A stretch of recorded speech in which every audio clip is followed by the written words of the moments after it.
third reading. Call on Government Order of the Day number 4.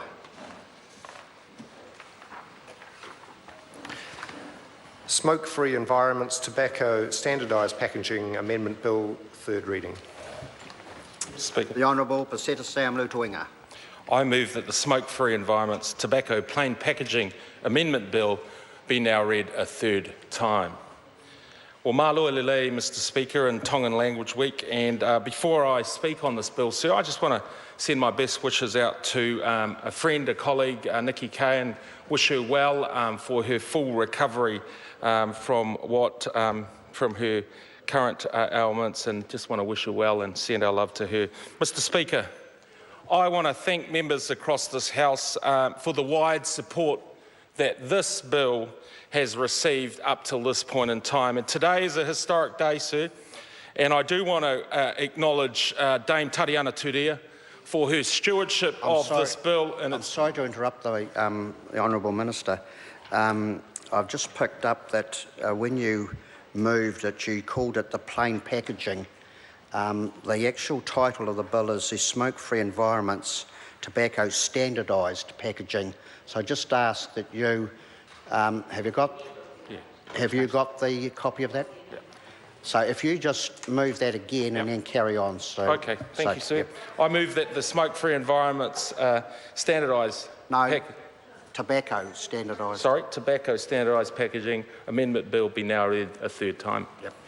Thank you, sir. I want to acknowledge Dame Tariana Turia for her stewardship of this bill in its early stages, particularly her compassion, her commitment and her aroha as my predecessor in bringing this bill to the House. But, sir, I also want to thank the House on behalf of all the individuals, the families and the communities around this country who see every day the harm that smoking causes, and, sir, they want it reduced. And so also I want to thank members for voting for this bill on behalf of the young people who will no longer be subject to glamorous branding, which may entice them to take up smoking. But I also want to just thank all those that work every day in the tobacco control sector, the GPs, the nurses, the counsellors who save lives on a daily basis, who work towards the goals that we share in this House today. Sir, we also know that there is no other product that is so widely used and directly poses such a high level of risk to users than tobacco. This standardised packaging bill, sir, is the next significant step to reduce the devastating harm that leads to between 4,500 and 5,000 premature deaths every year. It's true, sir, that there are already significant restrictions on advertising and promotion. There are increases in taxation, which I brought to this House earlier this year. And we also have a consultation paper out on e-cigarettes, which is being consulted on currently. But we know that much more is needed. Sir, in 1996, 25% of adults in New Zealand smoked on a daily basis. Today, that figure is around 15%. And sir, we are heading towards 5%, which is deemed to be the smoke-free target. This bill takes away the last means of promoting tobacco as a desirable product. It stops the promotion of smoking as cool, fun, glamorous, and it sends a clear message, sir, that this government is serious about ending premature deaths related to tobacco use. Sir, around 13 people die prematurely every day from the smoking-related illnesses. That's 13 per day. And since the passing of the Smoke-Free Environments Act in 1990, we've seen a shift in the way that tobacco is being marketed in this country. Often the choice of pack design and colours distract attention away from the important health messages that are contained on packages, which reduce their impact. Standardised packaging ensures nothing on the pack undermines the impact of the mandatory graphic picture warnings.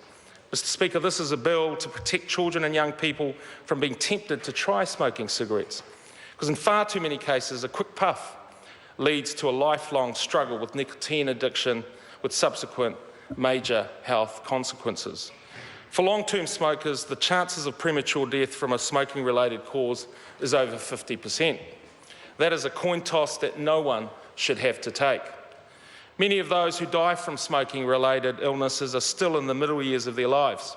And on average, middle-aged smokers who die prematurely lose over 20 years of their lives. A detailed consultation document was released at the end of June, sir, and in it there are proposals for mandatory health warnings to cover at least 75% of the front of the packs. It also proposes to remove all tobacco imagery from packets. And while the proposals allow for brand names to be standardised, it also standardises the way that and how and where they're printed on each of those packets. And sir, I just want to show an example to the House of what a branded, standardised package branding looks like on a potential packet.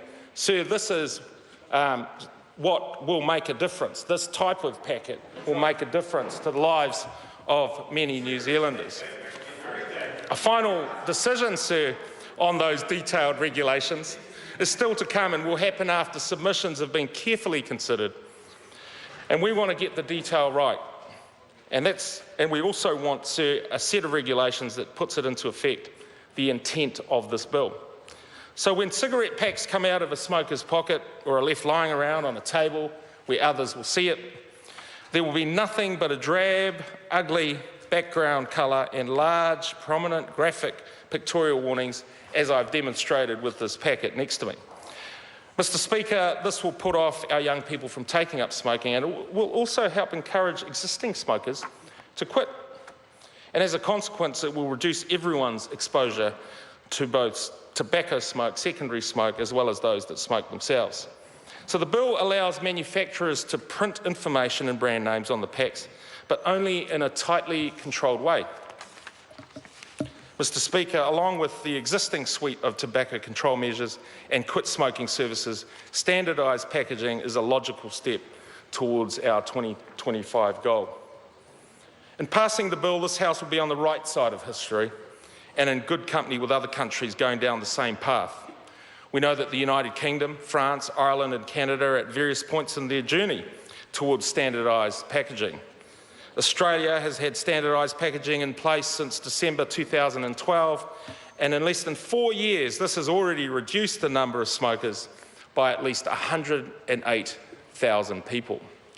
These results come from an econometric study published in the Australian Government's post-implementation review. The study found the move to plain packaging or standardised packaging with large health warnings was responsible for 0.55 percentage points out of the 2.2 percentage point decline in smoking prevalence over the study period. In other words, sir, standardised packaging alone was responsible for 1/4 of the measured decline, and that is a measure that is making a real difference to our friends across the Tasman. Standardised cigarette packs are already starting to appear on shelves in France and the UK in advance of it coming into full force in May of next year, respectively. So we too will have standardised packages starting to appear in New Zealand next year by passing this bill into law today. They will be stripped of bright colours. There will be no glamour. Mr. Speaker, the bill will undoubtedly improve the health of New Zealanders and save lives. Along with tobacco excise increases and restrictions already in place, this move towards standardised packaging will help people to quit and prevent others from smoking. Sir, I commend this bill to the House. The question is that